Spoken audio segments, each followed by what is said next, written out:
Kondisi jalan yang berlumpur seringkali membuat Pak Guru Andi kewalahan. Namun, ia tak pernah menyerah. Dengan sekuat tenaga, motor butut yang sudah dimodifikasi ini terus ia dorong untuk bisa menembus dalamnya lumpur.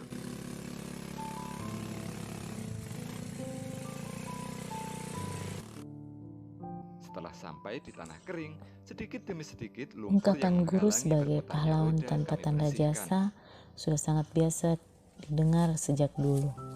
Guru selama ini adalah figur yang dianggap sebagai pencetak orang-orang hebat. Seorang profesor jenius, seorang musisi hebat, seorang presiden dianggap lahir oleh karena jasa guru. Kalau Sebab guru 1% adalah seseorang lebih yang parah mendidik daripada yang orang-orang hebat Pas menjadi musim sukses. hujan. Ini aja tadi malam nggak hujan masih kayak gini. Apalagi di saat hujan. Ini saya sudah 13 tahun mengabdi di SN di beberapa dua Peningkatan kesejahteraan guru honorer oleh pemerintah sebenarnya dilakukan dengan harapan agar profesionalitas guru honorer meningkat. Hal tersebut berdasarkan asumsi bahwa jika guru sejahtera, maka profesionalitasnya akan meningkat. Teknologi pendidikan saat ini semakin canggih. Pengembangan terhadap pendidikan itu sendiri juga dikembangkan untuk mencapai kesempurnaan pendidikan. Jika pengembangan pendidikan tersebut tidak didukung oleh kompetensi guru yang memadai, maka pendidikan akan tertinggal dan semakin kurang mampu menciptakan generasi yang berkualitas. Lalu terkait jaminan kepastian jenjang karir, guru honorer tidak memiliki kepastian karir, status lemah dan perlindungan hukum yang tidak jelas. SMA, karena itulah baru sedikit yang ku bisa. Tapi aku pernah dengar pepatah, tak akan hilang ilmu yang diamalkan, justru akan semakin berkembang.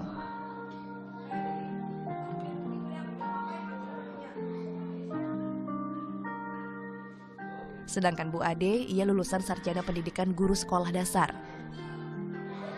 Dulu kan saya sekolahnya di Cianjur. Karena kekurangan guru, ya dari dulu memang nggak ada beasiswa guru. Saya diajak honorer di sini gitu, masuk jadi honor.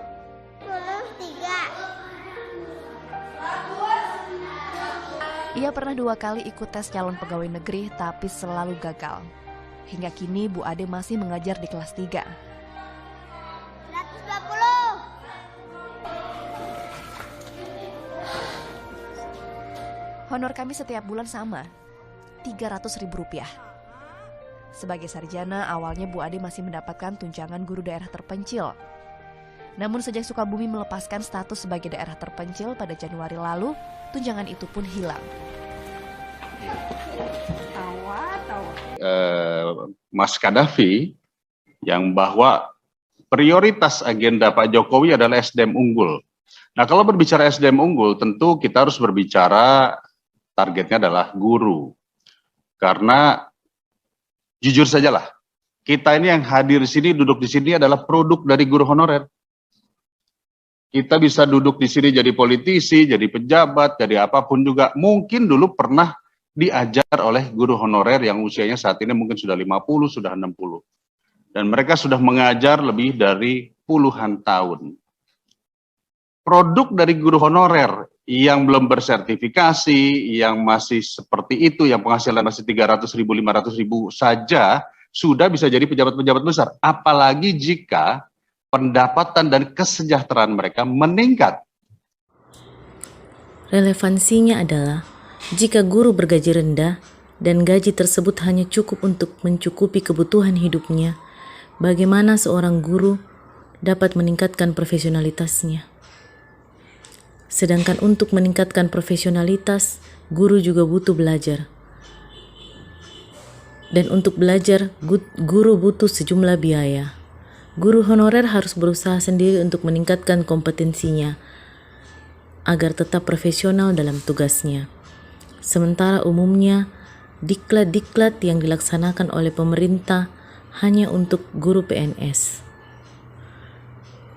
Contoh kecil, untuk meningkatkan pengetahuan yang relevan dan up-to-date, guru butuh membeli banyak buku, akrab dengan internet, mengikuti seminar dan lokakarya. Sedangkan untuk menjaga kesehatannya agar tampil prima, guru perlu menjaga pola hidup sehat dengan gizi makanan seimbang. Untuk melakukan semua itu, tentu membutuhkan biaya yang tidak sedikit.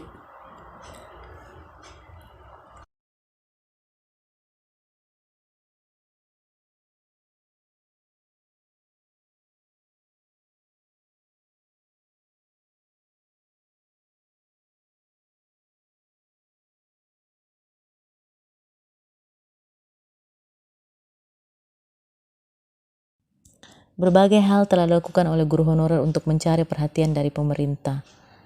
Demo kenaikan gaji guru honorer, demo untuk minta diangkat menjadi PNS, bahkan sampai mencari perhatian anggota dewan yang terhormat pun sudah dilakukan.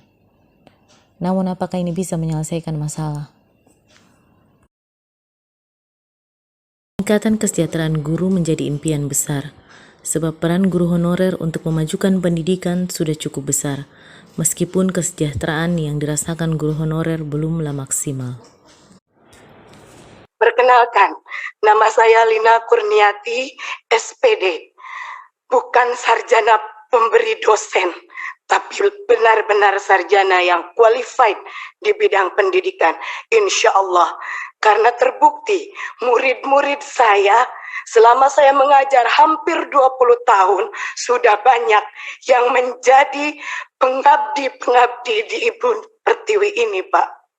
Barakallah buat ibu-ibu guru dan bapak guru di negeri ini. Aplaus buat Anda semua. Terkait regulasi P3K di RDPU Komisi 2 bersama Pak Samsul Rizal, saya mengatakan saya dan rekan-rekan akan terima regulasi ini dengan senang hati. Meskipun kami mengharapkan Kepres PNS tanpa tes untuk guru-guru, karena kami layak. Kami pentransfer ilmu. Saya yakin dengan adanya RDPU ini, semua pemangku kebijakan yang ada di negeri ini mendengar kalau kami objek tertindas. Sudah jelas di Dapodik kami ada, tinggal diangkat. Sudah jelas dedikasi kami, tinggal diberi SK.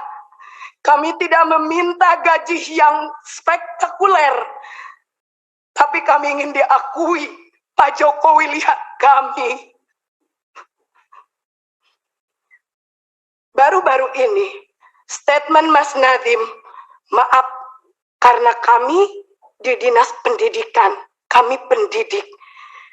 Maaf Mas Nadiem, statement Mas Nadiem membuat polemik baru di antara kami semua.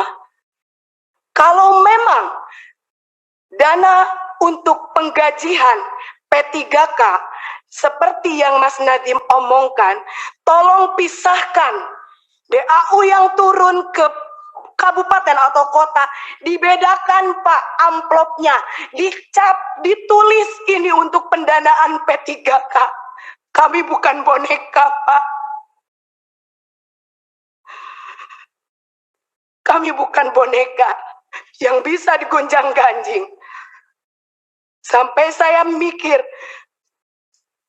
kita di daerah dengan gaji 450.000 per bulan, dan itu pun hanya dibayar 4 bulan sekali. Mendapatkan angin segar, apa yang dikatakan oleh para menteri merupakan angin segar bagi kami. Tetapi pada kenyataannya, tatkala kami mendatangi DPRD provinsi, mendatangi DPRD kabupaten, antara legislatif dan eksekutif, kami datangi, Pak. Mereka berbicara tidak ada ketentuan yang pas. Ada 3 kebijakan yang bisa dilakukan untuk menaikkan gaji guru honorer ataupun meningkatkan taraf hidup guru honorer. Yang pertama, menaikkan gaji guru honorer sesuai dengan UMR. Yang kedua, mengangkat semua guru honorer menjadi P3K atau CPNS tanpa tes. Yang ketiga, menaikkan gaji guru honorer dengan tambahan 50% dari dana BOS dan selebihnya dari dana daerah. Kelebihan dan kekurangan dari masing-masing alternatif. Yang pertama, menaikkan gaji guru honorer setara dengan UMR. Nilai positifnya adalah guru honorer menjadi lebih sejahtera. Tapi di balik itu kekurangannya, maka beban gaji guru pada dana BOS akan menjadi lebih besar. Yang kedua, mengangkat semua guru honorer menjadi P3K atau CPNS tanpa tes. Kelebihannya, guru honorer akan mendapatkan fasilitas yang sama dengan guru PNS. Namun kekurangannya, APBN akan bertambah menjadi lebih besar. Yang ketiga, menaikkan gaji guru honorer dari 50% dari dana BOS dan selebihnya adalah tambahan dari dana daerah. Kelebihannya, guru honorer mendapatkan fasilitas yang sama dengan guru PNS atau gaji di atas UMR. Kekurangannya, perlu penambahan untuk gaji guru honorer di APBD.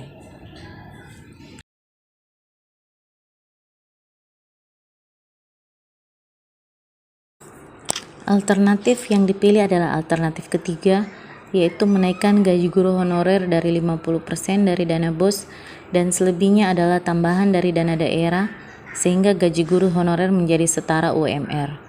Mengapa alternatif ini dipilih? Karena dengan menggunakan 50% dari APBD untuk menggaji guru honorer ditambah 50% dari dana BOS, maka gaji guru akan setara dengan UMR, bukan di bawah UMR. Dengan menaikkan gaji guru dari Selkos APBD dan dana BOS, maka beban APBD tidak terlalu besar dan dana BOS masih bisa digunakan untuk membiayai kebutuhan pembelajaran yang lain seperti pemeliharaan sarana dan prasarana sekolah hingga membeli alat multimedia untuk menunjang kegiatan belajar mengajar.